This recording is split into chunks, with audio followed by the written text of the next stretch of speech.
নমস্কার। এখন বর্তমানে বার্ধক্য ভাতা বা বয়স্ক ভাতার নতুন ফর্ম প্রকাশিত হয়েছে। তো এখন আপনারা সবাই এটাতে আবেদন করতে পারবেন যাদের বয়স 60-এর ঊর্ধ্বে হয়ে গেছে। তারা এসটি, এসসি, ওবিসি, জেনারেল যাই হোক না কেন। এখন আমি দেখিয়ে দিচ্ছি আপনারা এই ফর্মটা কীভাবে ফিল আপ করবেন এবং আপনাদের কী কী ডকুমেন্ট আরও লাগবে। চলুন তাহলে ভিডিওটা শুরু করা যাক। প্রথমে আপনারা এখানে দেখতে পাচ্ছেন লেখা আছে government of West Bengal social welfare pension scheme application form. এই দেখে নিন, এখানে লেখা আছে to be filled in English block capital letter only. এখানে বলছে ফর্মটা পুরোটা ইংরেজিতে লিখতে এবং সম্পূর্ণ বড় হাতে। তারপরে বলছে এই স্টার মার্ক যেখানে থাকবে ওইগুলো কম্পালসারিভাবে লিখতে হবে। চলুন তাহলে এবারে ফর্মটা পূরণ করা যাক। এবং এই ফর্মটা আপনারা কোথা থেকে পাবেন সেটাও আমি একটু পরে গিয়ে বলছি। প্রথমে এখানে আপনারা আপনাদের একটা পাসপোর্ট সাইজের একটা সাম্প্রতিক ছবি একটা লাগিয়ে দিবেন, কালার ফটো।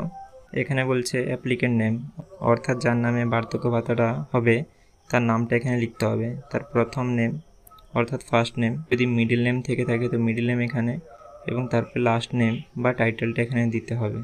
এবং এখান থেকে জেন্ডারটা সিলেক্ট করতে হবে। যিনি করছেন উনি যদি ছেলে হন তাহলে এখানে মেলের উপরে টিক চিহ্ন হবে, উনি যদি মহিলা হন তাহলে ফিমেলের উপরে টিক চিহ্ন হবে। এমনভাবে এখানে ডেট অফ বার্থটা দিতে হবে, অর্থাৎ জন্মের তারিখ, মাস এবং বছর। এখানে বলছে 1 জানুয়ারি 2026 অনুযায়ী আপনার বয়স কত এখন বর্তমানে, অর্থাৎ সেটা যদি কারোর 55, 60, 75 এমন যদি হয়ে থাকে তো এখানে সেটাই মূলত লিখতে বলেছে। তারপরে এখানে ফাদার নেম লিখতে বলছে এবং এখানে মাদার নেম, অর্থাৎ যিনি আবেদন করছেন ওনার বাবার এবং মায়ের নাম লিখতে বলছে।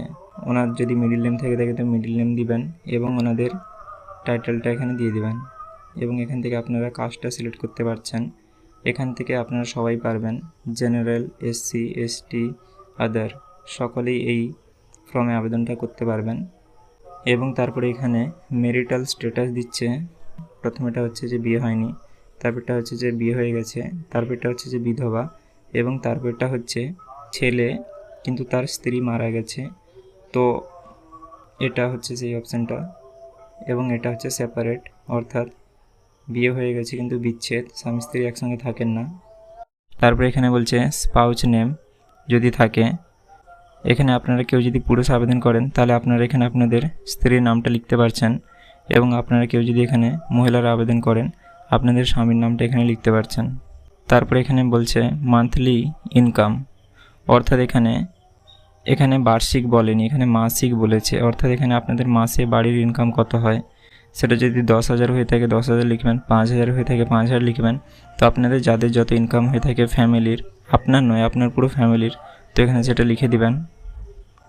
তারপরে এখানে আধার কার্ডের নম্বরটা দিয়ে দিতে হবে, তারপরে এখানে ভোটার কার্ডের নম্বরটা দিয়ে দিতে হবে। তারপরে এখানে স্টেটটা সিলেক্ট করা আছে ওয়েস্ট বেঙ্গল, এখানে আপনারা আপনাদের অ্যাসেম্বলিটা দিয়ে দিবেন, অর্থাৎ আপনাদের বিধানসভা এলাকার নাম। তারপরে এখানে ডিস্ট্রিক্টটা অর্থাৎ আপনাদের জেলা, তারপরে এখানে পুলিশ স্টেশন অর্থাৎ থানা, তারপর এখানে আপনাদের ব্লক অথবা মিউনিসিপ্যালিটি অথবা কর্পোরেশন, আপনাদের যার যেটা হবে এখানে দিয়ে দিবেন। তারপর এখানে আপনারা আপনাদের গ্রাম পঞ্চায়েতের নাম অথবা ওয়ার্ডের নম্বরটা এখানে দিয়ে দিবেন। তারপর এখানে ভিলেজ, টাউন, সিটি আপনাদের যার যেটা হবে এখানে সেটা লিখে দিবেন। তারপর এখানে আপনাদের যদি বাড়ির নম্বর আরও থাকে তো দিবেন, না দিলেও কোনো ক্ষতি নেই, কেন কি এখানে স্টার মার্ক নেই। এখানেও তাই স্ট্রিট নেম যদি থাকে আপনাদের জানা দিয়ে দিবেন, অন্যথায় নাও দিতে পারেন, তাতে কোনো অসুবিধা নেই।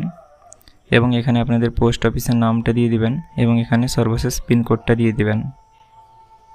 এই সকল কিছু হয়ে গেলে তারপরে এখানে বলছে আপনারা পশ্চিমবঙ্গে কতদিন ধরে বাস করছেন, অর্থাৎ আপনারা যদি জন্ম থেকেই বাস করেন তাহলে এখানে আপনাদের বয়স এখন যদি 60 হয় তো এখানে 60 দিয়ে দিবেন, আপনাদের যদি এখন 62 হয় তো 62 দিয়ে দিবেন, এমন হবে।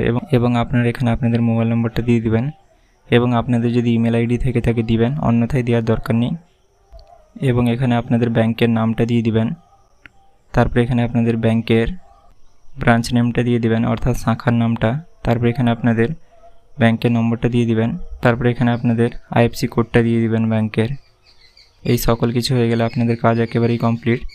এবার এখানে কিছু জিনিস নিবে আপনাদের, সেটাই বলছে। এখানে আপনাদের প্রথমে নিবে বলছে পাসপোর্ট সাইজের একটা কালার ফটো, যেটা আপনি আগেই ফর্মে চিটিয়েছেন। তারপরে বলছে কপি অফ আধার কার্ড, অর্থাৎ আপনাদের আধার কার্ডের একটা জেরক্স নেবে এবং আপনাদের একটা ভোটার কার্ডের জেরক্স নেবে এবং আপনারা কারা যদি এসটি এসসি ওবিসি হন তাহলে আপনাদের এখানে কাস্ট সার্টিফিকেট নেবে এবং আপনারা কেউ যদি জেনারেল হন তাহলে আপনাদের দেওয়ার দরকার নেই। এবং তারপরে বলছে রেসিডেন্সিয়াল সার্টিফিকেট, এই যে 5 নম্বরে আছে, এটা আপনারা পঞ্চায়েত কিংবা পৌরসভা থেকে বানিয়ে নিতে পারবেন, যেখানে আপনারা স্থায়ী বাসিন্দা ওটার, এবং আপনারা এখানে একটা ইনকাম সার্টিফিকেটও দিতে হবে আপনাদের, তো এটাও দিয়ে দিবেন। তো আপনারা প্রথমে ইনকাম সার্টিফিকেটটা পঞ্চায়েত কিংবা পৌরসভা থেকে বের করবেন, তারপরেই আপনারা এই ফর্মে লিখবেন যে আপনাদের ফ্যামিলি ইনকামটা কত। নাহলে দেখা যাবে আপনারা এখানে লিখলেন 50,000 এই ফর্মে, কিন্তু ধরুন দেখা যাবে আপনাদের পঞ্চায়েত থেকে দিয়ে দিল 1,20,000 টাকা, তো সেক্ষেত্রে আপনাদের অসুবিধা হতে পারে। তাই জন্য আপনারা পঞ্চায়েত কিংবা পৌরসভাতে গিয়ে প্রথমে ইনকাম সার্টিফিকেট এবং স্থায়ী বাসিন্দার সার্টিফিকেট এই দুটো বানিয়ে নেবেন।